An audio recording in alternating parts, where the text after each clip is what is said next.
करोड़ का आपने कर्जा चढ़ा दिया प्रदेश के ऊपर। 10,000 करोड़ रुपए की देनदारियां हैं कर्मचारियों की, वो आपने चढ़ा दिया, उसको आप देखते नहीं है। प्रदेश की माली हालत क्या है उसको आप समझते नहीं है।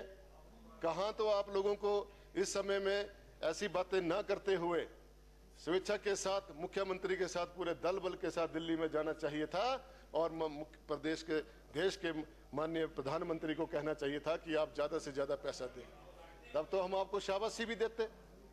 आप यहाँ कह रहे हैं भेदभाव हुआ। आप कोरोना के समय में देखिए क्या किया आप लोगों ने।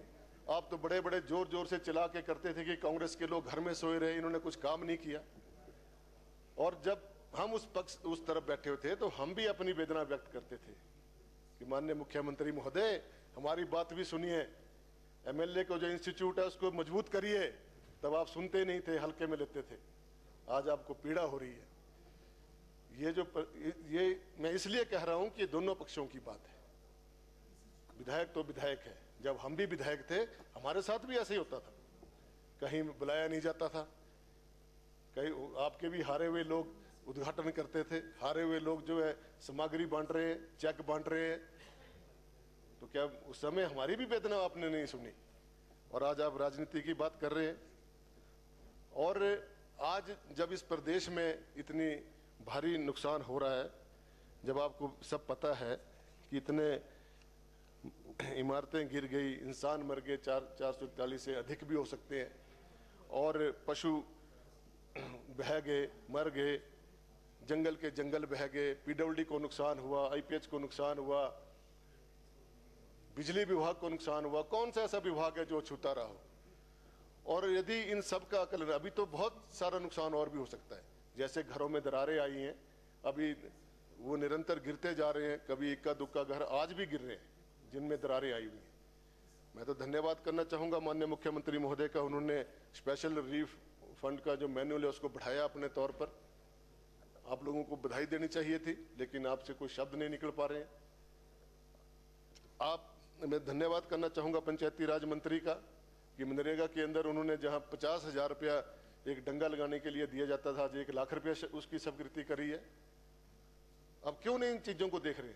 बहुत सारे बदलाव इस सरकार ने किए हैं, बहुत सी चीजें जो है जनता को दी है, और बहुत से पैसे अभी मिलने भी शुरू हो गए लोगों को। अभी इतनी बड़ी आपदा आई है, धीरे धीरे सबको पैसा मिलेगा। अगर किसी को कम भी मिले हैं तो उसके आकलन करके उसको भी दिया जाएगा। लेकिन जो मूल बात है, जो मूल प्रश्न है, उसके ऊपर आइए। आप लोग सब मिलकर जो है केंद्र की सरकार से अपनी बात रखिए। बड़े बड़े इवेंट केंद्र की सरकार कर रही है, हजारों करोड़ रुपया खर्च कर रहे हैं। तो जब प्रदेश के अंदर, हमारे प्रदेश के अंदर जब आपदा आई है, तो क्यों नहीं इसको राष्ट्रीय आपदा घोषित कर सकते? अगर राष्ट्रीय आपदा आपने नहीं घोषित करनी है तो राष्ट्रीय रिलीफ फंड तो दे सकते हैं। आप एक कदम आगे तो चलिए। यहाँ बातें करने से कुछ नहीं होगा, आरोप प्रत्यारोप लगाने से कुछ नहीं होगा। व्यवहारिक दृष्टि से आप लोग कुछ करके दिखाइए, तब तो हम माने भी। यहाँ बहुत बड़ी बड़ी बातें हो रही थी कि 6,000 मकान दे दिए। कौन से 6,000 मकान दिए? आपको याद होना चाहिए, देश के प्रधानमंत्री ने लोकसभा के अंदर कहा था कि 2022 तक एक भी घर कच्चा नहीं रहने दूंगा। आज क्या हुआ? धाराशाही हो गए मकान। आप बोलते 6,000 मकान दे दिए। 1 लाख रुपए, 1,30,000 रुपए दे के आपने कौन से एहसान कर दिया? 1,30,000 रुपए से कोई मकान बनता है? अरे आप बोलते हैं कि यशस्वी प्रधानमंत्री हैं, बदलाव कर दिए, ये कर दिया, वो कर दिया, चकाचौंध कर दिया दिल्ली को, ये कर दिया, वो कर दिया। अरे आप उसमें कम से कम 2.5-3 लाख रुपए तो देते हैं मकान बनाने के लिए। 2022 में जो मकान देने थे, आज आनन फानन में आपने देखा कि अब मुंह बंद करना है, चुनाव आ रहे हैं 2024 के, तो 6,000 मकान स्वीकृत कर दो।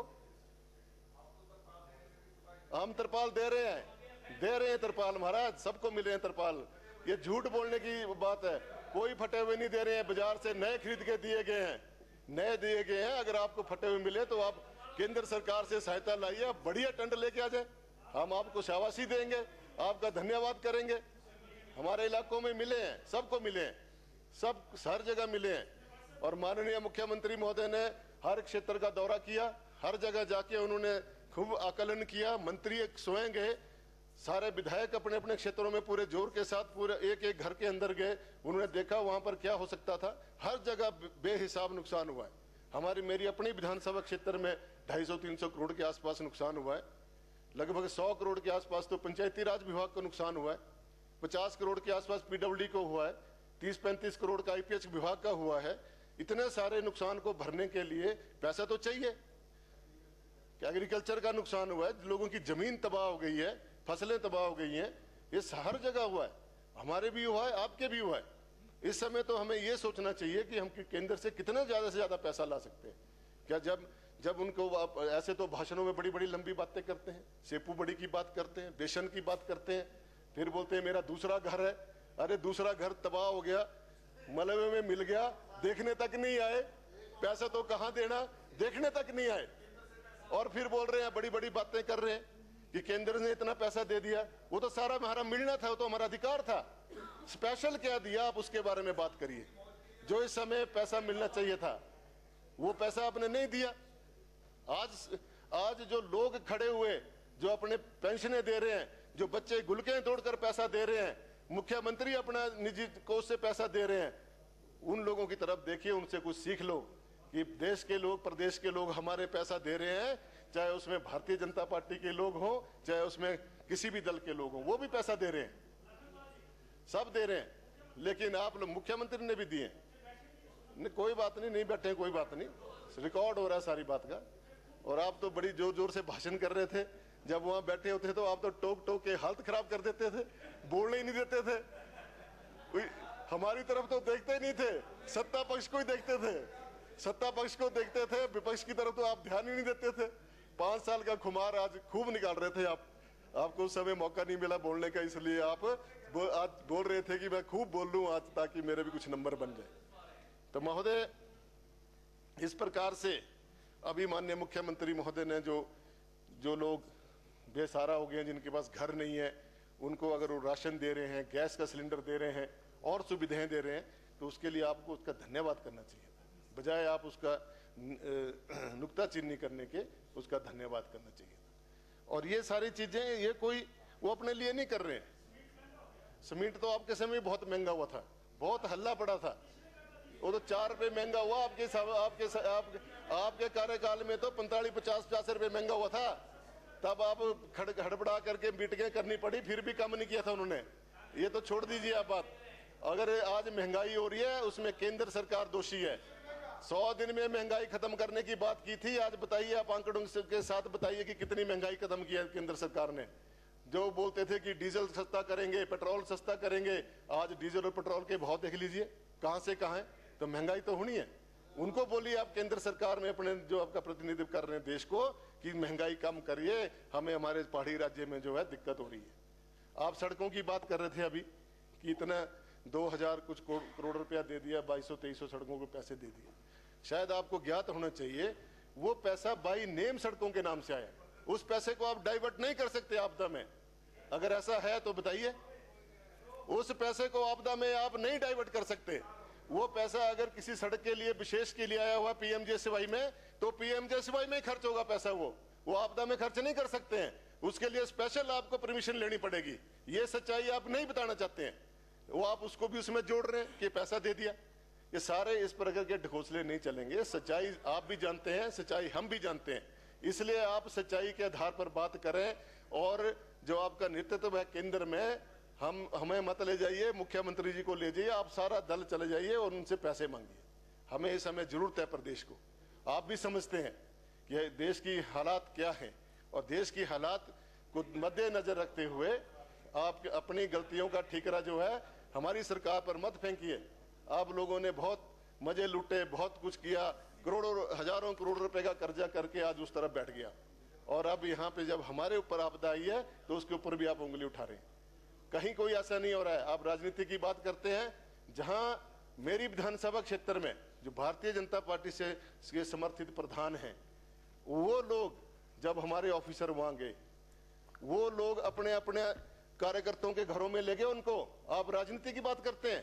आपके तो इतने द्योम दर्जे के जो प्रधान पंच हैं, वो पटवारियों को लेके गए, एग्रीकल्चर अफसर को लेके गए, और उन्होंने कहा ये कांग्रेस का घर है, इधर नहीं जाना, इधर चलो, ये भारतीय जनता पार्टी के घर, यहाँ चलो। आप राजनीति की बात करते हैं। ये सारे की सारी प्रथाएं आप लोगों ने चलाई हैं, ये सब आप लोगों ने चलाई हैं।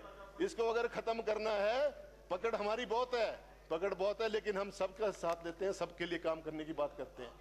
हमारी पकड़ बहुत है, इसलिए तीसरी बार जीत के आए हैं। पकड़ बहुत है, चिंता नहीं करो। आपके लोग जो हैं, आपके लोग क्या करते हैं, कितना विरोध करते हैं, कितनी विरोध की राजनीति करते हैं, वो आप अच्छी तरह से जानते हैं। हमारे लोग सबका विकास, सबका साथ हम देते हैं। हम लोग सबके घरों की इज्जत करने की कोशिश करते हैं, उनको मकान बनाने की कोशिश करते हैं। लेकिन आपके लोग तो पंच से लेकर प्रधान तक भी राजनीति करते हैं। इसलिए जो है, आप राजनीति की बात यहाँ मत करें, क्योंकि आप लोगों ने पंचों और प्रधानों को भी नहीं बख्शा है। उनके अंदर भी अपने गुण डाल दिए हैं। उनको तो छोड़ दो, पंचायती राज को तो छोड़ दो, बाकी आप राजनीति कर रहे हो तो समझ में आ जाती है। लेकिन आपके जो प्रधान पंच हैं, वो भी राजनीति करने से नहीं हटते हैं, उनको थोड़ा रोकिए। तो ये मैं आपसे कहना चाहता था। अध्यक्ष महोदय, आज प्रदेश की जो माली हालात है, उसको देखते हुए केंद्र सरकार को बिना रुके, बिना आकलन किए रिलीफ फंड जो है तुरंत जारी करना चाहिए। वो राष्ट्रीय आपदा घोषित करने में अगर उनको कुछ तकलीफ हो रही है, तो उस तकलीफ को दूर करने का एक ही साधन है कि वो राष्ट्रीय रिलीफ फंड तो जारी कर दें। कम से कम जो प्रदेश के अंदर जो लोगों को मकान बनाने हैं, 1,30,000 में मकान नहीं बनेगा। कम से कम आज के समय में 5 लाख रुपया एक घर के लिए चाहिए, वो भी पर्याप्त नहीं है।